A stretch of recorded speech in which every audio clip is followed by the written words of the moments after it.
On dit qu'il avait 3 ma'alot au-dessus de Moshe Rabbeinu, et Moshe Rabbeinu il avait 3 ma'alot au-dessus de lui. Ils étaient pas loin dans l'équivalence. D'accord.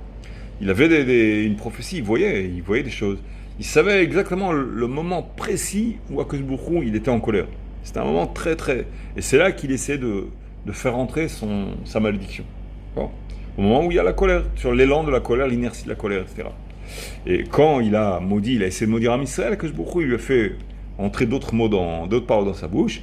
Et en plus, il a déjoué le jeu, mais malgré tout, il y a quand même une partie des malédictions que, quand en Israël on a fait certaines fautes, alors ça s'est quand même partiellement appliqué. D'accord. Mais Bilam, du fait que lui, quand même, il avait une proximité avec Akash Baruch Hu, c'est quand même curieux cette histoire, cette proximité-là, tu vois. Alors, l'écoute Maran, il parle de, comme ça, il dit Da, qui a diburim chez la Racha, chez Ubar Da'at, Da'at, la connaissance. Da'at, c'est Melachon ve Ha'adam yada et Chava. Ha'adam, Adam, connaissait Chava, c'est vrai, il a fréquenté, il y avait une union. Ba'yu le basar achad. D'accord. Donc, il y a une réunion qui s'appelle Da'at, par la connaissance et par le rapprochement, il y a une espèce de proximité qui fait que on se connecte, on se rapproche, et donc la personne qui a Da'at, en fait, elle se rapproche, elle est liée, elle est branchée à Akash Baruch Hu. Mais, il y a le Da'at du Racha, dans Zel Omazé Asa Elokim. Akash Baruch Hu, il a fait d'un côté le bien, et de l'autre côté, le mal aussi. Donc, il y a une trabout, il y a une connexion, mais sur le mauvais côté. Donc, Adiburim shel Racha, shehu bar Da'at, molidin ni'uf, behashomea. C'est-à-dire que quelqu'un qui entend un rachat, même que ce soit des livrets Torah à la limite, mais quelqu'un qui entend un discours, c'est pour ça aussi qu'il faut faire attention, ne pas être toujours branché sur n'importe qui parle. Je veux entendre les informations, je veux entendre un discours, je veux entendre une conférence. Et en fait, ce qu'il nous dit le Rav, c'est que le fait de se connecter à la connaissance ou le date, la concentration et la présence d'esprit de la personne, si c'est une personne qui est mirchat, à ce moment-là, on reçoit quelques nuisances à cela, quelques dommages à cela. C'est pas gratuit. Et là, à l'envers aussi. Si par exemple, on va acheter même du lait, et que le Baal Makol, le vendeur de la Makol, c'est un tzaddik qui il lit tout le temps un Tehillim, il avait caché une prix sans arrêt, il a un cœur très chaud comme ça. Même qui te dit le prix du lait et qui te fait le calcul et tout, même le fait d'être en sa présence et d'entendre les paroles qui sortent de sa bouche, ça, on sort de la macolette, on sent que la Emouna, elle a été renforcée. Pourquoi? Parce que le dad de cette personne-là, elle est branchée d'une telle manière que quand moi je me suis connecté à lui, d'une certaine façon, il m'a, comme une teina du téléphone, il m'a donné de l'énergie positive. Et vice-versa pour le rachat. Mais le rachat, le paradoxe, c'est que si quelqu'un il a une chokhma et qui donne même des livrets Torah, mais qu'à l'intérieur de son cœur c'est sale, il a de mauvaises intentions. C'est hypocrite, c'est uniquement pour se la jouer, pour son kavod, ou pour arriver comme un journaliste, il veut arriver à un point qui est contre la Torah, etc. Tu vois. Tout ça, ces points-là, la personne qui va entendre, elle risque d'être nuit, il y aura une nuisance à cela. Au contraire, elle sortira de ce chiot. On a dit plusieurs fois dans nos chiorim, si vous sentez, vous allez dans un certain chiot, où vous entendez quelqu'un qui parle, et après le chiot, pendant le chiot, on sent que une angoisse comme ça, vraiment, on sent que la émouna, elle a baissé, on n'a pas envie de faire les mitzvot. À la fin, tu sors des chiots, tu as envie une récréation, tu vois, ouf, c'est quelque chose, une strangulation comme ça, tu vois, un étouffement, une claustrophobie. Il faut éviter de revenir dans ces chiots-là. Ça veut dire quelque chose qu'il n'y a pas dans ces chiots, sans juger. Mais si par exemple tu parles, même avant Rav qui te parle de choses très simples, parfois il y a des rabbinim qui parlent de choses très simples, mais il te dit une chose que tu as entendue 10 fois. Mais cette façon qu'il a dit, je l'ai senti d'une dimension que je n'avais pas réalisée. Et il y a une trascou, il y a quelque chose qui se passe, une force qui s'est inculquée en moi. C'est bien d'entendre des shurim de ce Rav-là. C'est-à-dire il y a un date qui est positif, d'accord. Et donc le rachat, quand il dit des paroles, même des paroles de Torah, Molid Niouf, il donne des envies de mauvais appétits. Des appétits de matériel, du mal, de se brancher au matériel, de s'éloigner de la Torah. Donc c'est ça qu'il est en train de dire. Et il parle de là ce qui concerne Bilam Aracha.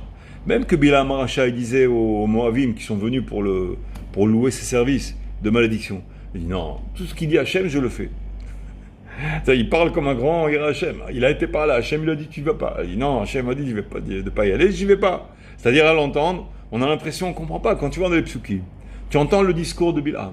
Tu dis mais Bilam, il a servi à Akash Baruch Hu. Quel est le problème de Bilam? Il a l'air bien ce Bilam, il a l'air clean. Ce qu'Hachem il dit, je dis. Sinon non. À la fin, il va dire à Balak, emmenez les Bnot Moav et fait qu'elle se... tout ça, qu'elle fasse fauter Am Israël pour qu'elle élever le courroux d'Hachem sur Am Israël. Et tu vois que tout ça, attention, elle était très maléfique pour nous. Donc, c'est quoi ce paradoxe-là? C'est complètement à l'opposé. D'un côté, il est Mechoubar à la Kazbourou. D'un autre côté, tu vois qu'il est contre la Kazbourou. Donc, c'est quelque chose qui ne colle pas. Donc, en fait, Zele Omadeh Asa Elokim, comme dit Shlomo Amelech. C'est-à-dire, la Kazbourou, il donne le libre arbitre. Donc, il y a les forces du côté du bien, mais il faut que, pour qu'on ait le libre arbitre, il faut qu'il y ait des forces équivalentes du côté du mal. Et les forces équivalentes du côté du mal, c'est Bilam, qui est, lui, à l'encontre, à l'équivalence de Moshe Rabbeinu, mais qui va asservir sa proximité d'Akadosh Baruch Hu pour arriver à ses fins maléfiques, à lui. Pas pour être asservi à Hachem. Il va regarder ça comme ce qu'on appelle Sitra Tzad. Il entend Akadosh Baruch Hu, mais pour canaliser les forces divines à ce que lui, il veut, et ça veut dire anéantir Am Israël, etc. Quoi, c'est ce qu'il demande dans Parashat Balak. Il demande Tamot nafshi mot yesharim v'tia hariti kamo. Il demande de mourir comme un juste. De mourir comme un juste. Vous connaissez l'histoire, il y a deux histoires comme ça.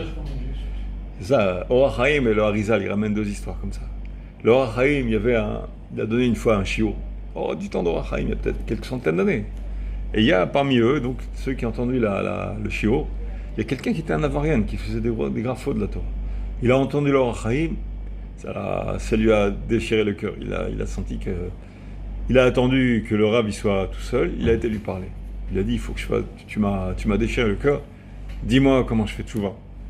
Alors, le Rav lui dit, bon, il faut que tu commences à faire les mitzvot, etc., tu vois. Et lui, cet homme-là, qu'est-ce qu'il dit au Or HaChaim? Il dit... J'ai pas l'habitude de faire Netiat Yadayim. Je dis pas exactement ce qu'il a dit, mais dans la façon dont il parlait, quoi. J'ai pas l'habitude de faire Birkat Amazon. J'ai pas l'habitude de faire Shachar Mincha Arvit. Il était filine le matin, des heures, et sans arrêt, des heures. C'est trop lourd. Alors qu'est-ce qu'il a demandé au Or HaChaim? Il a demandé au Or HaChaim qu'il prie pour qu'il meure Betchouva. Qu'il meure Betchouva. C'est-à-dire il fait Tchouva, il meurt. Il dit Shema Israël, ça il meurt. Alors Or HaChaim il dit, tu sais. Il y en a un qui a fait la même demande que moi, que toi. Il a dit, qui c'est qui a fait la même demande que moi? Il veut savoir, il est curieux. Il dit, Bilam Aracha. Il dit quoi, Bilam Aracha?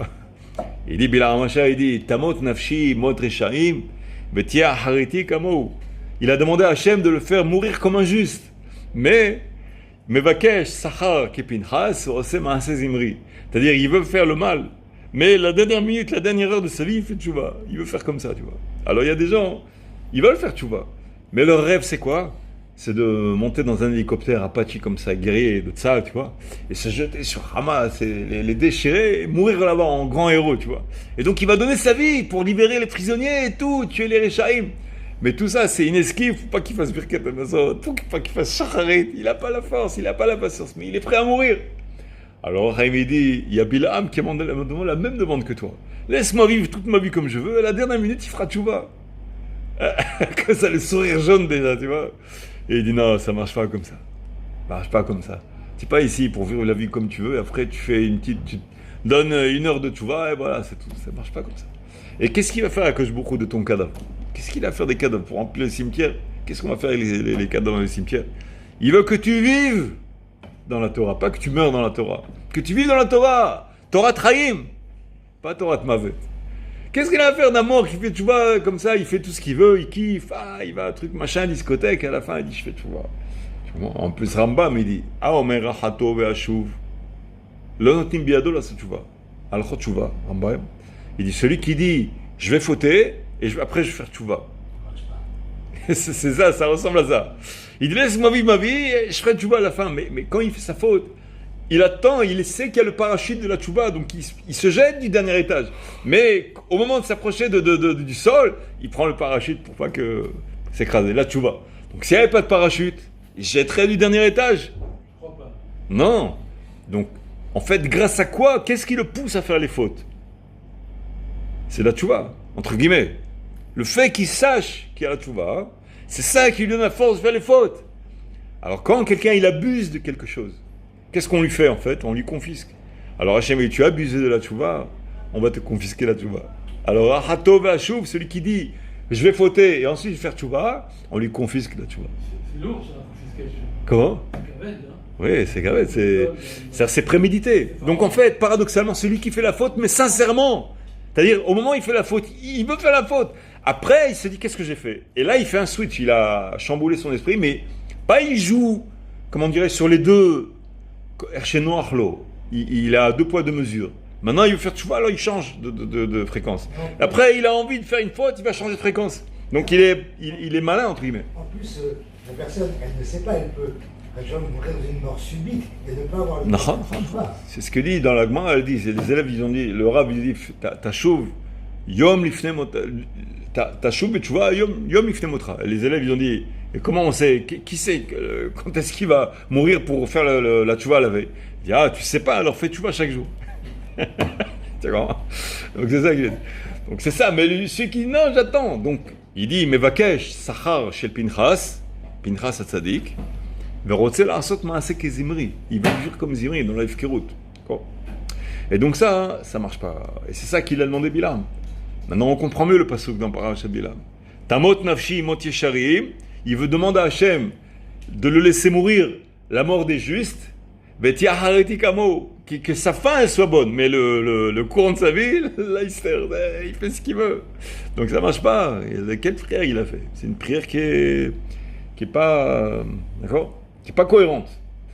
Donc ça, il y a le rachat qui lui, il s'approche de la Torah, il a un intérêt. Il dit écoute, c'est dangereux, il y a l'enfer, il y a tout ça. Fais attention quand même.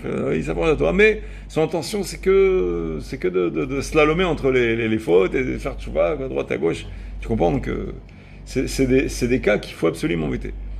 Et donc il dit comme ça, qui a zivugim nimshachim adat? Zivug, dans la Kabbalah, zivug c'est aussi les trabrout, c'est-à-dire les jonctions. Quand on se joint à la Torah, on étudie la Torah, pas mais ça fait la route, c'est pas je récite ça comme une récitation. J'essaie de comprendre, je rentre dans le jeu, tu comprends? À ce moment-là, c'est ce qu'on appelle zivug. Il y a une mizdaveg im Torah, c'est-à-dire il se joint, il y a un date. Da'at ve'adam yada et trava, c'est-à-dire il y a une jonction, une combinaison, d'accord? Et le Tanya il dit que le Oraita ve'kucha beiru hatu, Akadosh Baruch Hu, sa Torah c'est un. Alors celui qui attrape la Torah, qui embrasse la Torah, c'est comme s'il embrasse, il dit le Tanya. Il dit c'est comme s'il embrasse avec ses bras le roi, Amelech, Akadosh Baruch Hu. Et même que le Melech il est dans plein d'habits, il est emmitouflé dans tous ses habits royaux, etc. Mais quand même derrière tous ces habits, qu'est-ce qu'il embrasse? Le roi, d'accord? Et aussi la Torah, elle aussi, c'est réciproque. Elle embrasse à lui. Donc il y a une étrabroute avec la Torah. Mais l'Ochen Racha, lui, il a une approche de la Torah qui est opportuniste. Il cherche l'intérêt, qu'est-ce qui va lui apporter la Torah. Mais la Torah elle-même, il sait, il comprend, comme Bilam, il comprend la réalité, comme les Romains. Les Romains, ils craignaient Hachem d'une certaine façon. Au Chorban Habayit, qu'est-ce qu'ils ont demandé à Hachem? Quand ils ont réussi à vaincre Jérusalem, ils ont craint de rentrer dans le Kodesh et dans le Kodesh HaKodashim. Dans le Kodesh, ils voulaient prendre la Menorah, mais ils ont craint de rentrer là-dedans. Début. Alors ils ont dit, on va chercher un juif qui rentre là-dedans. Pourquoi? Comme les Avdil, quand il y a l'avion, vous avez vu certaines photos, il y a des avions de chasse, et il y a les Nuntet, même, les missiles qui sont contre les avions. Puis on a vu en Iran comme ça. Alors il lâche des missiles. Et qu'est-ce qu'il fait l'avion de chasse? Il lâche des obus. Des petits obus comme ça qui donnent l'illusion au missile que c'est l'avion. Et là, il arrive à faire détruire le missile à tête chercheuse. Bon, c'est sûr, il y a des programmes et tout. Bon, grosso modo, le principe est clair. Et donc, qu'est-ce qu'il fait le Romain? Il cherche un juif pour que la colère d'Hachem s'abatte sur qui? Sur le juif. Et eux, ils n'ont rien fait. Non, on n'a rien fait, nous, c'est les juifs qui ont fait, tu vois. Donc, ils avaient une crainte d'Hachem, quelque part. Alors, tu crains Hachem ou tu crains pas? Non. Il craint Hachem pour détruire le temple. Comment tu expliques ça? Il craint Hachem, mais il veut détruire le temple. Allô? Tachlit, si tu crains Hachem, tu vas détruire le temple d'Hachem? Oui. Et ça, la richoute. Zéle Omazé. Il reconnaît Hachem comme un rival, comme un ennemi plus dangereux que les autres. Mais il est contre Hachem. Sitra tzad acher. Il est de l'autre côté. Ok. Il reconnaît Hachem, mais dès qu'il y a s'il entend qu'il y a une Afsakat Hashmal ou une grève, quelque chose comme ça, que Hachem, Shalom, dans son esprit, il croit que, par exemple, dans la Megillat Esther, ils ont dit que Hachem il a vieilli. Ils ont cru que Hachem il a vieilli, alors il dit c'est le moment de Zakar Misraël. Donc ils attendent ce moment de faiblesse-là. Pourquoi? pour mettre leur projet maléfique. Eh bien. Donc ça, c'est la richout des Rechaim, d'accord? Et donc c'est pour ça, il ramène ça, le Torah, le Likutei Moharan, il dit, c'est important de savoir même, moi je me rappelle quand, une fois il y a longtemps, il y a quelqu'un qui arrêtait pas de me demander tout ça. Il y avait un shiur de Kabbalah, ici à Elad. Il dit, viens, et moi je savais pas, qu'est-ce que je vais rentrer dans un shiur de Kabbalah? Je savais pas quoi faire.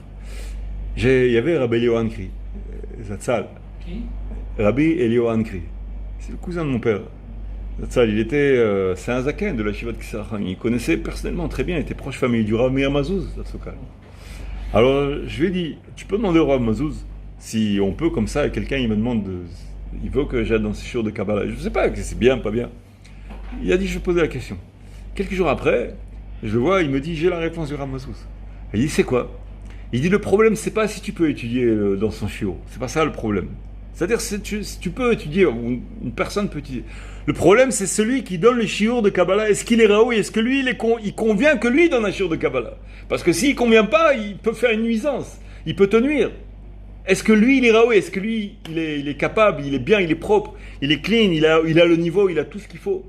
La convenabilité pour qu'il puisse donner un shiur. Et c'est ça qu'il faut que tu aies attention. Comment si tu tu veux, voir c'est ça le gros problème. Alors il faut se renseigner, il faut voir, il faut le tester, il faut voir les milotes qu'il a, les caractères, les vertus qu'il a à droite, ce qu'on entend, tu vois. Il faut essayer, ce qu'on voit. On ne peut pas tout savoir. Mais au moins faire l'effort de filtrer. Pas n'importe qui te dit viens étudier à Kabbalah, tu sautes. Et qui te dit que cette personne elle est propre, elle est clean, elle est tzaddik ou quoi. Essaie de faire un effort de filtrer pour voir. C'est ça la réponse du Rav Mazouz Dolador, c'est qu'il m'a donné la réponse. Il m'a dit fais attention. Qui c'est qui va te donner le shiur? C'est ça le critère. D'accord? Donc j'ai essayé de voir. Bon. Alors, c'est ça ça rejoint ce qu'il t'aura même dit. Il dit quand tu as un tzaddik qui te donne un shiur, c'est ça l'essentiel. Alors c'est sûr, quand c'est une part de la Torah qui est très pnimi, très forte, et qui est très. Qui a des exigences plus que d'autres parties de la Torah, donc il faut encore plus faire attention. D'accord? C'est pour ça que, en fait, il faut quand même savoir filtrer ces shiurim. Et ça, bon, on se renseigne, on voit autour de nous, on voit aussi les réactions de ce rave-là. Tu vois, quand il se met en colère, quand quelqu'un il est chutzpah envers lui, comment il réagit. Tu vois, quand il a une affliction ou une humiliation, quelque chose qui ne va pas, quelqu'un qui est mettra de sa pelle. C'est la Kabbalah pour autre chose, hein. Oui, c'est normal. Non, dans la Kabbalah plus, mais c'est pareil dans tous les shurim. Même tu vois un shiur de Moussar, il te donne Moussar, chez lui c'est le Fergamo. Comme Aristote, l'histoire d'Aristote. On lui demandait à Aristote un jour, ils l'ont surpris en train de faire quelque chose de très moche chez lui. Il dit, hey, comment toi tu enseignes? Alors il dit, non. En conférence, les Choud, et à la maison, les Choud, c'est deux choses. Bon. Chez nous, c'est Hachem Echad. Torah Echad, Hachem Echad. C'est quoi ce Echad là? Pas obsession, mais ce critère qui est inlassable, qui revient partout, et c'est nécessaire et suffisant. Il faut que ce soit à Kol Echad. La personne de soi, il faut qu'elle soit investie, cœur et âme et tout. Pas double jeu. Pas de poids, de mesure. Et c'est ce qu'on appelle Emet, Adam ou Amiti. Tu comprends? Écoute, Amaran, il dit à un autre endroit, il dit, ça c'est une phrase qui donne the complet toute notre vie. Il dit, une personne, Tsarit Balel, demandait à Hachem, Alvaï, qu'une seule parole Emet sorte au moins de ma bouche, dans ma vie. Que j'arrive au stade où une fois dans ma vie, j'ai dit, Davar Emet, Shu Emet, c'est-à-dire sans des pensées intérieures qui contredisent l'extérieur, des choses que j'ai appliquées moi-même à fond. Davar Emet, Meni. Tu comprends l'exigence, c'est-à-dire au point où vraiment on est tellement imbibé de toutes sortes de politiques et de formalités, de politique, etc., qu'on a du mal à tendre vraiment vers le Emet. C'est ça, Echad. C'est l'unification, la réunification. Et c'est ça le date, c'est s'unir la Torah à fond. D'être Toro Kebaro, c'est-à-dire à l'intérieur comme à l'extérieur. De savoir donner un message qui est équivalent comme à l'intérieur comme à l'extérieur. Évidemment, bon, on ne va pas dire à une personne, c'est pas bien la notion de dire toute la vérité à la figure, on ne parle pas de ça. Parfois, il faut savoir, entre guillemets, dire la vérité à la personne. C'est quoi la vérité? Même quand on doit réprimander une personne, mesurer ce qu'elle est capable d'entendre, ce qu'elle est capable d'accepter, de digérer. Et si on dépasse cette dose de digestion qu'elle est capable, même si en dépassant de 10%, on arrivait à peine au tiers de ce qu'on aurait dû lui dire, eh ben, les 10% de trop par rapport à ce qu'elle est capable de digérer, c'est une nuisance pour cette personne. Donc, le Emet aussi, c'est savoir qu'est-ce qu'elle est capable de recevoir. Et aussi de l'échader, d'émettre une amitié, une affection, un amour, quelque chose. pour qu'ils comprennent que cette réprimande, elle vient d'un côté bienveillant et non pas ah, qu'est-ce que t'as fait, ça, tu vois. Parce que la personne, elle sent la projection. Quand tu me regardes dans les yeux, si tu penses de moi quelque chose de mauvais, c'est comme si je me sens tout d'un coup comme une personne un peu mauvaise. Donc, quand tu viens me réprimander, si tu as une projection positive sur moi, donc je sens que tu as envie que je devienne bien, donc tu as une affection pour moi, donc je veux t'écouter. Mais si quand tu me réprimandes, tu dis ah, ça veut dire que de toute façon, quoi que tu fasses, je t'ai attrapé là, je sais que je t'attraperai encore. Donc tu tends vers quoi? Tu tends vers me prouver que je suis mal, je suis mauvais en fait, tu comprends? Comment tu veux que je t'écoute? On dit que le cœur, il ressent Ça. ce que l'autre il... Kemaim panim al panim, kem leva adam la adam. Shlomo Amelech. Comme personne elle se voit dans le reflet du fleuve, de la flaque d'eau du fleuve ou comme ça. Ainsi, les cœurs, ils se lisent. On va finir sur ça. Il y avait Yehuda, quand il voulait Vaïgash elav Yehuda, dans la paracha de Vaïgash, il devait aller vers Pharaon pour le réprimander, pour lui dire allô, qu'est-ce que tu prends notre frère, ça, il voulait même lui déclarer la guerre. Et Yehuda, il savait que Pharaon, il a une armée, c'est un type très têtu, il est très malin. Enfin, il l'a vu à l'œuvre. Et il croyait que c'était Pharaon, le sgan de Pharaon, en fait, c'était Yosef Hatzadik. Et c'est écrit là-bas que Yehuda, il était en train de se recueillir sur lui-même.